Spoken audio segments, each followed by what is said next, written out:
अब राजा अश्वपति अपनी पत्नी के साथ सुनसान जंगल में तपस्या कर रहे हैं और प्रभु से विनती करते कि हे प्रभु अब आपके चरणों को छोड़कर मुझे और कहीं नहीं जाना है। अब इस जीवन की डोर आपके हाथ में है प्रभु। आप चाहो तो हंसा सकते हो, आप चाहो तो रुला सकते हो। अब राजा अश्वपति तपस्या कर रहे हैं। तपस्या करते करते कई साल गुजर जाते हैं, लेकिन फिर भी कोई संतान होने की कोई समय नजर नहीं आ रहा है। संतान होने का कोई संकेत नजर नहीं आ रहा है। राजा अश्वपति सोचते हैं कि लगता है मेरे भाग्य में संतान लिखा ही नहीं, लगता है विधाता ने मेरे भाग्य में संतान लिखा ही नहीं है। लगता है सारा जीवन इसी तरह से गुजारना पड़ेगा। राजा अश्वपति सोचते हैं कि कुछ ही दिन तपस्या करने के बाद उस सुनसान जंगल में मां सावित्री प्रकट हो जाती है। मां सावित्री जैसे ही प्रकट होती है, हे राजा, मैं तुम्हारी तपस्या से बहुत प्रसन्न हूँ, बहुत खुश हूँ, और मांग बेटा क्या मांग रहे हो मुझसे? अगर कोई वरदान मांगना है तो मांग, मैं आज पूरा करूंगी। राजा अश्वपति और रानी जैसे ही अपनी आंखों को खोलते हैं, अपने सामने मां सावित्री को देखती है। रानी कहती है, हे मां, मुझे धन संपत्ति कुछ भी नहीं चाहिए, मुझे बंगला नहीं चाहिए, जमीन नहीं चाहिए, राजपाट नहीं चाहिए मां, लेकिन मैं एक संतान के लिए सुनसान जंगल में तपस्या कर रही थी, और अगर आप देना ही चाहती हो तो मुझे एक संतान दे दो। मां सावित्री कहती है कि हे राजा, तुम्हारे भाग्य में तो संतान लिखा ही नहीं है, मैं कहां से संतान ला करके दूं? अगर कोई दूसरा वरदान मांगना चाहते हो तो मांग लो। राजा अश्वपति कहते हैं कि नहीं मां, अगर तुम मुझे संतान नहीं दे सकती हो तो और दुनिया की कोई वस्तु मुझे नहीं चाहिए। मां सावित्री फिर कहती है कि बेटा, मैं पुत्र तो नहीं दे सकती हूँ, लेकिन एक पुत्री दे सकती हूँ, अगर इच्छा है तो मांग लो। राजा अश्वपति कहते हैं कि मां, अगर पुत्री हो तो कोई बात नहीं, अगर पुत्री देना चाहती हो तो तुम अपने जैसे देना मां, तुम अपनी जैसी तेजस्वी सुंदरी देना। फिर मां सावित्री तथास्तु कहकर अंतर ध्यान हो जाती है। राजा अश्वपति जंगल में मां सावित्री से वरदान लेकर के फिर दोनों पति पत्नी विचार करते हैं कि अब मुझे मध्य देश जाना चाहिए, क्योंकि वहां सारी प्रजा दास दासियां सभी हम लोग का इंतजार करते होंगे। आइए, यह अनुष्का कुमारी, इन बच्ची की तरफ से 22 रुपये का पुरस्कार आया है। बहुत बहुत धन्यवाद, बहुत बहुत आशीर्वाद। और राजा अश्वपति दोनों पति पत्नी विचार करते हैं कि अब मुझे अपने महल की ओर जाना चाहिए, क्योंकि इतना समय गुजर गया इस जंगल में, मुझे प्रजा की बहुत ख्याल आ रही है, और प्रजा भी वहां इंतजार कर रहे थे। प्रजा सभी सोच रहे थे कि ना जाने राजा रानी किस हाल में होंगे।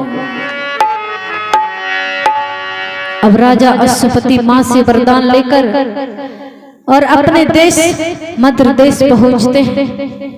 सारे प्रजा स्वागत के लिए थाल लेकर के खड़े हो जाते हैं। सारे दास दासियां रानी को स्वागत कर रहे हैं, सभी प्रणाम कर रहे हैं, फूलों की वर्षा कर रहे हैं।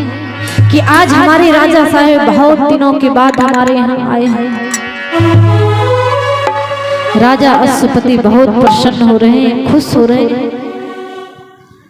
फिर सारे प्रजा के साथ अपने राज्यसभा में जब बैठे हुए थे तो सारे प्रजा पूछने लगे कि हे राजा साहब,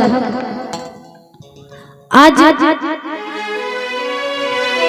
आपके राज दुलारे का मुख देखने को हम सब भी ललाहित थे, और कोई तो समाचार मुझे सुनाइए कि हम लोग भी खुश हो सके, प्रसन्न हो सके। लेकिन आपकी चिंता को देखकर हम सभी चिंता में रहते हैं। राजा अश्वपति कुछ नहीं बोल रहे हैं। फिर जब कुछ दिनों के बाद रानी गर्भ धारण करती है,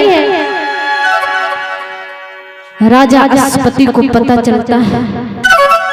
राजा अश्वपति खुशी से झूम उठते हैं, कहते हैं कि हे सेनापति, जाओ और सारे प्रजा में मिठाइयां बांटो, और आज मैं सभी को खुश देखना चाहता हूं। सारे प्रजा में मिठाइयां बंटवाए जा रहे हैं, और समय गुजरता गया, समय अपने रफ्तार से आगे बढ़ता गया। 9 महीना के बाद राजा अश्वपति अपने राज्यसभा में बैठे हुए थे।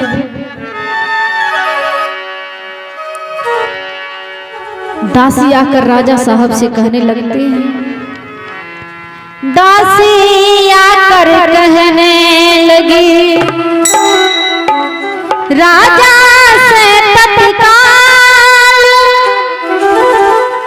आपके घर में पैदा हुई सुंदर राजकुमारी,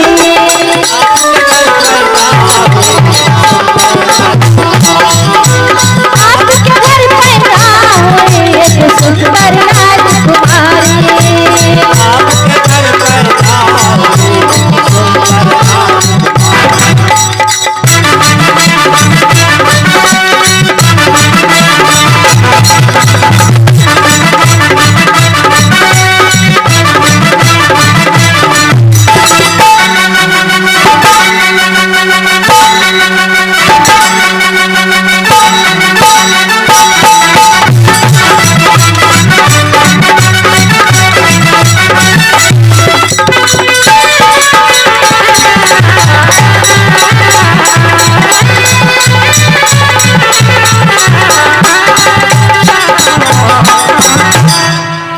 दासी आकर कहती है राजा साहब से कि हे राजा साहब, अभी अभी आपके घर में एक सुंदर सी राजकुमारी ने जन्म लिया है, और सारे राजभवन की कारियां से गूंजने लगती हैं। बच्चे की रोने की जो आवाज सुनते ही राजा अश्वपति अपने सेनापति को बुलाते हैं, और सेनापति दौड़े हुए आते हैं। कहते हैं कि हे राजा साहब, आज बहुत प्रसन्न दिख रहे हैं, क्या बात है? राजा अश्वपति कहते हैं कि हे सेनापति, हे मंत्रीगण, आज मैं जितना खुश हूँ, मैं जिंदगी में कभी इतना खुश नहीं हुआ। और आज हमारे घर में एक सुंदर सी राजकुमारी ने जन्म लिया है, और आप सभी को आमंत्रित कर दो, सारे ऋषि महात्मा को आमंत्रित कर दो, भाट कथक नर्तकी गायिका सभी को आमंत्रित कर दो, क्योंकि आज मेरी पुत्री का छठी का दिन है। और सभी आमंत्रित कर दिए गए। बहुत सारे ऋषि महात्मा, प्रजा, दास दासियां, मंत्रीगण सभी उस राजकुमारी को छठी के दिन बधाई देने आते हैं। और बधाई गान राजा अश्वपति के आंगन में शुरू हो रहा है। जुग जुग दिया